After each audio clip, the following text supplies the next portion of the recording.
Saya, Nadiem Anwar Makarim, dalam kapasitas saya sebagai warga negara Indonesia yang memiliki hak dan kewajiban terhadap undang-undang dan hukum yang berlaku. Melalui kesempatan ini, saya hendak menyampaikan pernyataan sehubungan dengan dugaan korupsi program digitalisasi pendidikan pada saat saya menjabat sebagai Menteri di Kemendikbudristek. Pernyataan ini saya sampaikan sebagai bentuk tanggung jawab moral dan komitmen saya terhadap transparansi, integritas kepemimpinan saya, dan kepercayaan publik. Di tahun 2020, krisis pandemi COVID-19 bukan hanya menjadi krisis kesehatan, tetapi juga menjadi krisis pendidikan.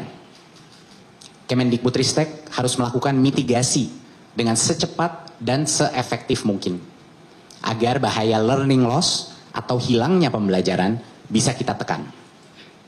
Sehingga program pengadaan peralatan teknologi informasi dan komunikasi atau TIK yang termasuk laptop adalah bagian dari upaya mitigasi resiko pandemi untuk memastikan pembelajaran murid-murid kita tetap berlangsung.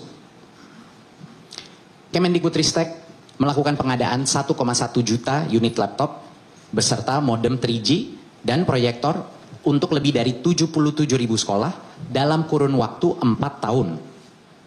Selain mendukung pembelajaran jarak jauh,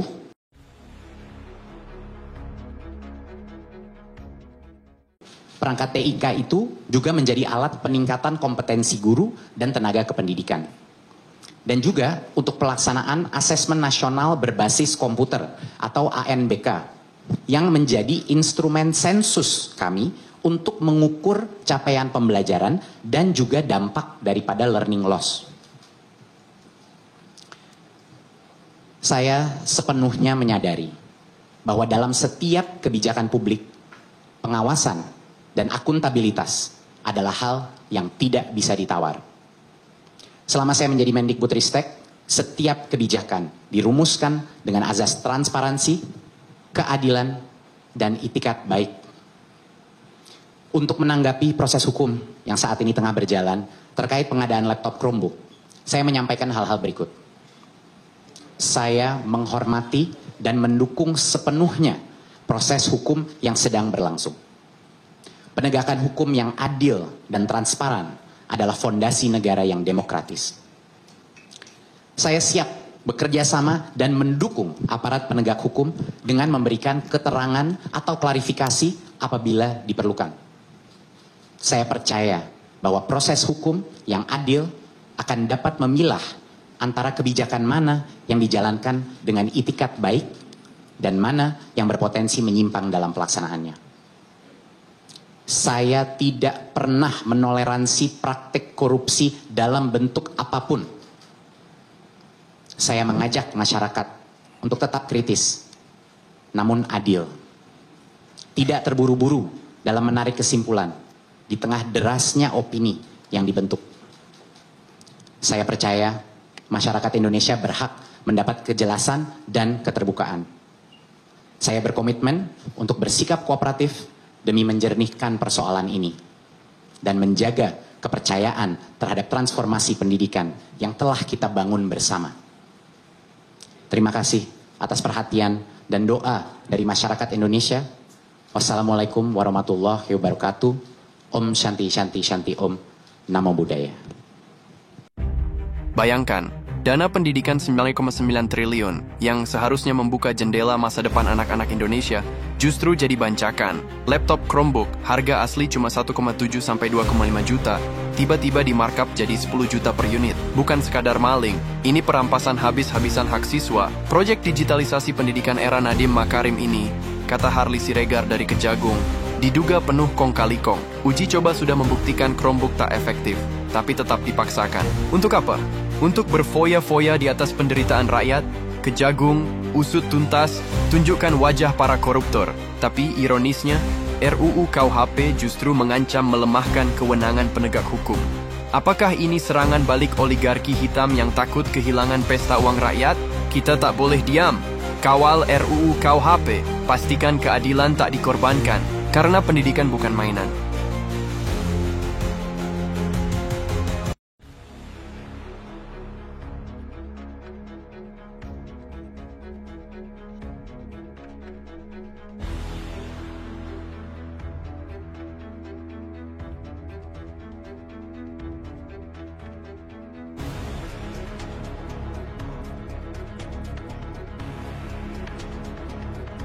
dunia, terbesar dunia.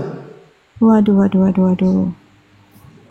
Iya ini makanya kalau ada pidato saya menyayangkan sekali. Ini kan ngeri-ngeri juga, aneh-aneh aja kok ngambil pulau Aceh dipindahkan ke Sumatera, sedangkan Sumatera Utara itu udah begitu luasnya, malah Sumatera Utara itu seharusnya sudah pecah. Betul, makanya saya lihat ada beberapa di media sosial ini kami Sumatera Selatan ini aja udah terbagi 4. Nah Sumatera Utara itu belum terbagi sama sekali. Makanya Sumatera Utara itu akhirnya ketinggalan, suka dan tidak suka. Sumatera itu hanya Medan saja, kota Medan yang terkena. Kalau bagian daerah-daerah yang lain sebenarnya banyak yang daerah-daerah ketinggalan. Karena mereka kenapa? Mereka ada di sini seperti memang menciptakan supaya Sumatera Utara itu tidak terpecah. Nah, ada kekuasaan besar yang memang tidak menginginkan bahwa Sumatera Utara itu terpecah. Iya, makanya mereka selalu Sumatera Selatan udah terpecah.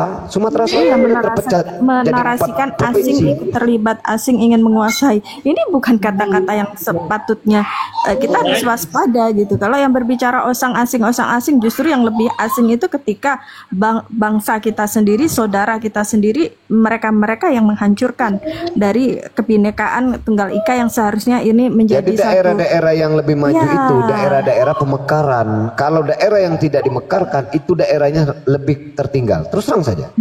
Iya, paham saya Bang. Nah, sekarang antara Banten, Jawa Barat dulu ya, itu sekarang kan karena besar, Jawa Barat aja masih begitu besar loh sekarang. Jawa Timur. Iya, Jawa Barat. Sebenarnya itu udah harus ada lagi. Iya, harus segera pemecahan. Dipecah. Oke, yang Bandung saatnya Bandung nih, karena dia itu tadi dia ibu kotanya saat itu Jawa Barat kan itu. Tetapi di daerah-daerah yang lain, apakah tidak? No. Ya. Banyak daerah-daerah Jawa Barat itu yang ketinggalan pembangunan. Iya, provinsi Banten aja masih banyak daerah-daerah yang masih tertinggal. Banten itu kurang apa lagi padahal punya bandara, punya pelabuhan. Tapi masih banyak daerah yang tertinggal dari pembangunan, Bang. Bahkan Bandara Internasional Soekarno-Hatta itu ada di mana? Di Banten.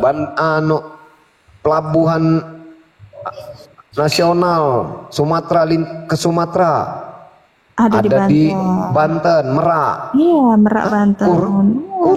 Kurang apa lagi Banten itu kalau untuk sebenarnya untuk lebih mandiri? Ternyata tidak. Hanya maaf ngomong, hanya tolnya saja terkesan mewah dia karena memiliki tol. Tapi di dalam tol-tolnya itu maaf, bukan saya mengecilkan, masih banyak sekali yang ketinggalan di situ. Banyak Bang. Ya di sini juga mohon maaf tadi bahasa oknum tadi Bang. Birokratnya ini udah kena hama semua. Oke, kalau yang ditampilkan di luarnya, di pinggir-pinggir tol, di pinggir-pinggir kotanya, memang ya kan cakar langit gedung-gedungnya, mallnya besar-besar, tetapi dalamnya bobrok sebenarnya. Iya, kalau dalam sebuah bernegara ya Bang, katakanlah kita sebagai rakyat dituntut membayar pajak. Kalau apa yang kita dapatkan dari hasil kita membayar pajak, pelayanan yang baik is oke. Kenyataan kita dituntut membayar pajak, tapi pelayanan birokrasi baik itu dari sisi hukum dan lain sebagainya, jauh. Ya sekarang kita membayar pajak ini untuk hanya menghidupi kita sendiri akhirnya. Nah hasil bumi ini diraup, hasil hutang dan hasil bumi ini diraup oleh orang-orang tertentu saja. Nah, makanya saya ketawa gitu ketika melihat kok tidak ada yang jadi pajak rakyat ini akhirnya inilah yang untuk subsidi silang, yang untuk kesehatan segala macam ya kan. Ini subsidi silang antar rakyat. Perjalanan dinas sekian, lalu untuk hotel sekian, tapi kerjanya miris gitu. Masyarakat itu hanya sebagai eksploitasi kalau saya bilang. Rakyat hanya sebagai bahan eksploitasi mereka. Apakah ini sistem bernegara yang baik? Janganlah kita membodohi dengan sistem-sistem yang akhirnya rakyat semua ini sudah amat sangat cerdas. Saatnya bangkit, saatnya memperbaiki, saatnya berdiri Bang untuk Ya kepentingan seluruh Albi, Indonesia. Ya Albi, selamat sore. Lanjut Bang. Assalamualaikum warahmatullahi wabarakatuh. Selamat sore, salam kenal. Waalaikumsalam warahmatullahi wabarakatuh. Lanjut Bang. Bahas apa lagi nih Bang? Masih bahas tentang hal yang sama. Masih Bang, masih karena saya kalau hal-hal yang memang harus saya kupas itu kadang yang saya mau sedikit ada titik terang paling tidak Bang. Maksud titik terang bagaimana Bang? Ya setidak-tidaknya ada perhatian daripada pemerintah bahwa gejolak ini itu Bang Ya Albi. Karena ini tentang lingkungan. Kalau saya sih berpikir gini Bang ya. Ya. Selama segalanya dikendalikan oleh sosial. Geser yang lain. Ini yang tema ini, Bang Dula. Monggo. Iya. Ini kan semacam tambahan amunisi bagi kita untuk apa? Untuk menyerang Jokowi, untuk memaki Jokowi, untuk membenci Jokowi. Itu kan tambahan amunisi aja. Tapi kita lupa bahwa Jokowi itu saat ini cuma mantan. Yang pegang kendali itu Prabowo. Oke, ya. Gitu. Jadi harapan kita ini harus ditujukan ke Prabowo. Desakan supaya desakan kita itu harus ditujukan ke Prabowo, bukan kepada Jokowi. Jokowi itu rakyat biasa. Ngapain kita maki-maki dia? Ya, oke. Nah, gitu maksud saya, Bang. Oke, udah ada ini ya Bang Dula ya. Terima kasih. Udah dapat poinnya tentang geger ini. Menurut Bang Dula ini sekedar amunisi atau sejenis busur untuk memaki, alat untuk menghakimi Pak Jokowi lah, kurang lebih seperti itu. Oke, terima kasih sudah mendapat poinnya. Mungkin dari teman-teman nanti dari sekian ini apakah satu frekuensi ataupun akan menanggapi ya semoga, karena saya pribadi baru satu malam ini ketemu Bang Dula. Kalau Bang Dula sering dialog di tempat Bang Parok, saya cuma nyimak di bawah, tapi saya belum tahu persis arah Bang Dula ini kemana. Kalau saya bilang sama Pak Prabowo tadi dia begini, kalau dia satu frekuensi Pak Jokowi, tapi dia tadi menginginkan Kapolri dan lain sebagainya harus diganti kan. Yang setahu saya kalau satu warna sama Pak Jokowi tidak ada berkeinginan seperti itu. Tapi kalau satu warna sama Pak Prabowo, tapi ini temanya ini seolah-olah untuk menghakimi Pak Jokowi. Untuk sementara ini saya belum tahu Pak Dula arahnya kemana, jadi saya nggak bisa bernarasi tentang Pak Dula. Monggo teman-teman yang lain mungkin sudah bisa menyimak tadi paparannya. Siapa dulu yang mau menanggapi apa bagaimana lah, saya serahkan karena saya masih dikasih momot ini. Nanti kalau udah dicabut mungkin saya juga ikut bernarasi. Monggo siapa yang mau, silakan. Ya, ini Bang ya. Oh, Bang Udin, silakan. Ya, oke, udah lama juga, terima kasih nih. Apa yang disampaikan Bang Dula tadi, ya. Kalau menurut saya nih, ya. Kalau sekarang ini kan dituntutkan sama yang rezim yang baru, itu sebetulnya kan nggak etis juga, ya.